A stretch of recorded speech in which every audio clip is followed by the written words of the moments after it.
Hello everyone, my name is Sergey, and today I'd like to tell you about food. We've started learning about the topic at school this week.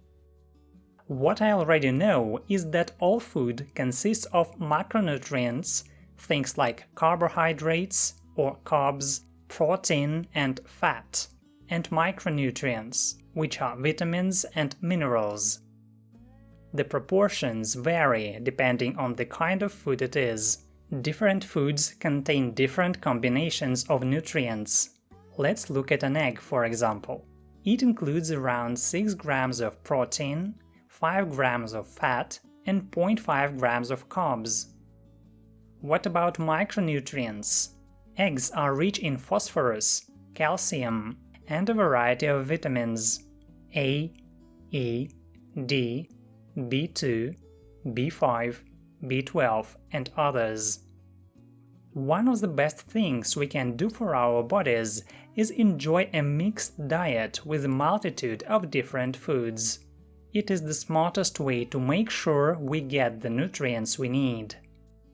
I have to be honest though, I don't really bother with a balanced diet. I just eat what we have in the kitchen or have snacks during the day.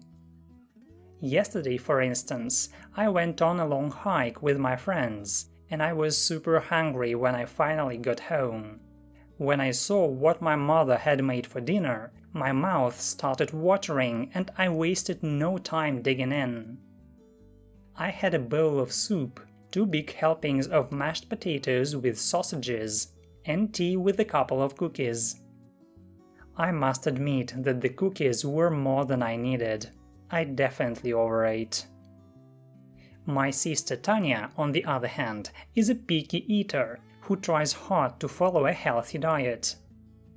I'm not an expert, but if I had to guess, I'd predict she's going to be a vegetarian, because she mostly stays away from meat and gravitates toward vegetables and dairy products instead.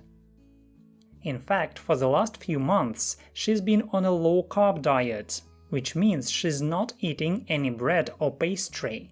She says they lead to obesity. At first, my mom was furious with Tanya, because it became quite difficult to feed her.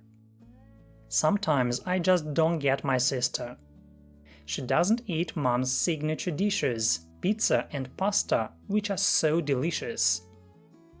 My mother doesn't even follow recipes. She loves to improvise when it comes to cooking.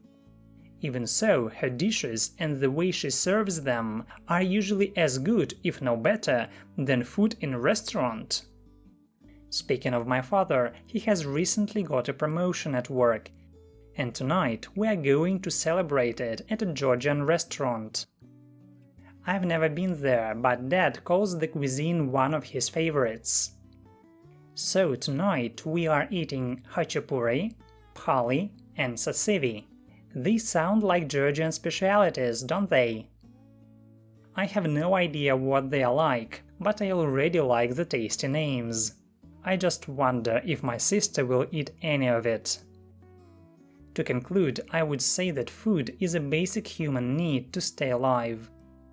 Fortunately, nature provides us with a variety of food, from fruits, vegetables and grain crops, to milk, meat and seafood. However, there are places in the world where millions of people don't even have one meal. They starve for days and are always in a state of sickness. Considering this, we shouldn't dare to waste food. It is much better to be grateful to nature and to the people who worked hard to produce what we have on our plates today.